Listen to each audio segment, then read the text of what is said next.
புகழுக்குரிய தூய்மை மிகு நற்கருணைக்கு எல்லா காலமும் ஆராதனையும் புகழும் ஆட்சியும் உண்டாக கடவது.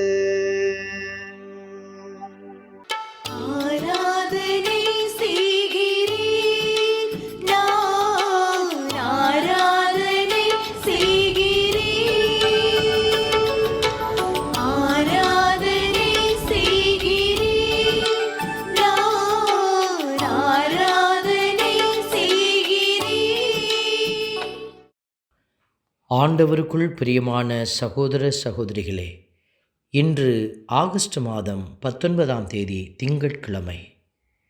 ஆண்டவருடைய இரக்கம் நிறைந்த கரங்களில் நம்மையே நாம் ஒப்புக்கொடுத்து மன்றாடி ஜெபிக்கிறோம். ஆண்டவர் இந்த நல்ல நாளில் நம்மை ஆசீர்வதித்து புதிய கிருபைகளையும் புதிய இரக்கத்தையும் காண செய்கிறார். இந்த நாளில் அவர் பாதம் அமர்ந்திருக்கிற உங்களுக்கு நிறைவான ஆசிரை வழங்குவார்.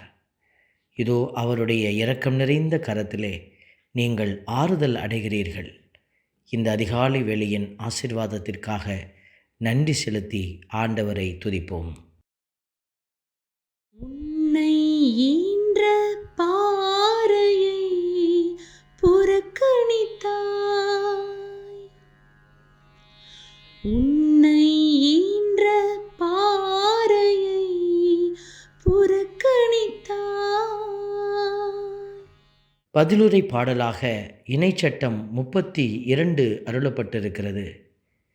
பல்லவி வார்த்தையாக நீ உன்னை ஈன்ற பாறையை புறக்கணித்தாய் என்கிற அந்த வரிகள் நம்மை சிந்திக்கவும் தியானிக்கவும் அழைக்கிறது. கடவுளை மறந்த அந்த அடையாளமாய் நாம் நின்றோம் என்றால், கடவுள் செய்த நன்மைத்தனங்களை மறந்து நாம் வாழ்ந்து கொண்டிருந்தால், இதோ ஆண்டவர் இன்று நமக்கு ஒரு அழைப்பை விடுக்கிறார். இதோ நீ உன்னை ஈன்ற பாறையை புறக்கணித்து விட்டாயா? சிந்தித்து பார்த்து மீண்டுமாய் அந்த அடைக்கல பாறையிடத்திலே நம்மை ஒப்பு கொடுத்து மன்றாடுவோம். உன்னை ஈன்ற பாறையை புறக்கணித்தாய், உன்னை ஈன்ற பாறையை புறக்கணித்தாய். பதிலுரை பாடலின் வரிகள் நமக்கு உரைக்கிறது. உன்னை ஈன்ற பாறையை புறக்கணித்தாய், உன்னை உருவாக்கிய கடவுளை மறந்துவிட்டாய். தம் மைந்தரும் தம் மகளிரும் தமக்கு சினமூட்டியதை ஆண்டவர் கண்டு அவர்களை இகழ்ந்து ஒதுக்கினார் என்ற வார்த்தைகளை பார்க்கிற பொழுது, இப்படிப்பட்ட அசம்பாவிதங்கள், இப்படிப்பட்ட காரியங்கள் நம்முடைய வாழ்வில் நிகழாமல் காத்த அந்த இறைவனுக்கு நன்றி செலுத்துவோம். நம்முடைய குடும்பத்திலே கடவுளை மறந்துவிடாத ஒரு மனநிலையில் நம்மை வழிநடத்திய அந்த தெய்வத்துக்கு நன்றி செலுத்துவோம். ஆண்டவரை புகழ்ந்து பாடி, இம்மட்டுமாய் எங்களுக்கு ஆற்றலையும் ஞானத்தையும் அருளியவரே உமக்கு நன்றி என்று அவரை துதிப்போம். உன்னை ஈன்ற பாறையை புறக்கணித்தாய்,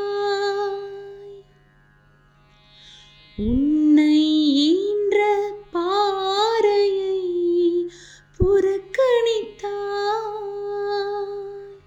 ஆண்டவருடைய வார்த்தை உரைக்கிறது, எனது முகத்தை அவர்களிடமிருந்து மறைத்து கொள்வேன், அவர்களது முடிவு என்னவென்று நான் கவனித்து கொள்வேன் என்று. கேடுகட்ட தலைமுறையினர், நேர்மை அறவே அற்ற பிள்ளைகள் என்ற வார்த்தைகள் எல்லாம் நம்மை ஆழமாய் சிந்திக்க அழைக்கிறது.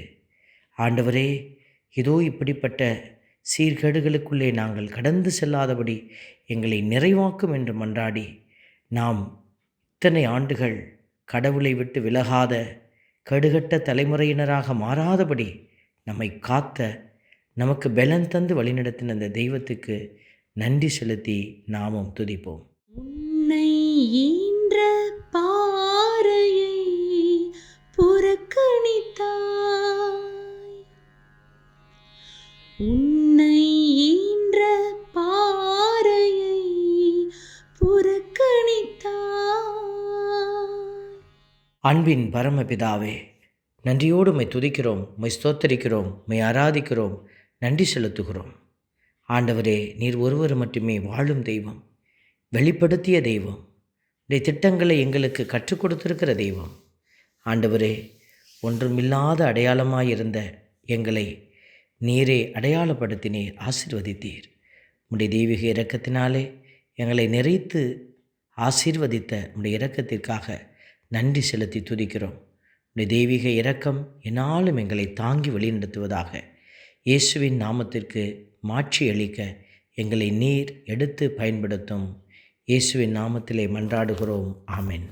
எல்லாம் வல்ல இறைவன் தந்தை, மகன், தூய ஆவியார் உங்களையும் உங்கள் குடும்பத்தையும் நிறைவாய் ஆசீர்வதிப்பாராக.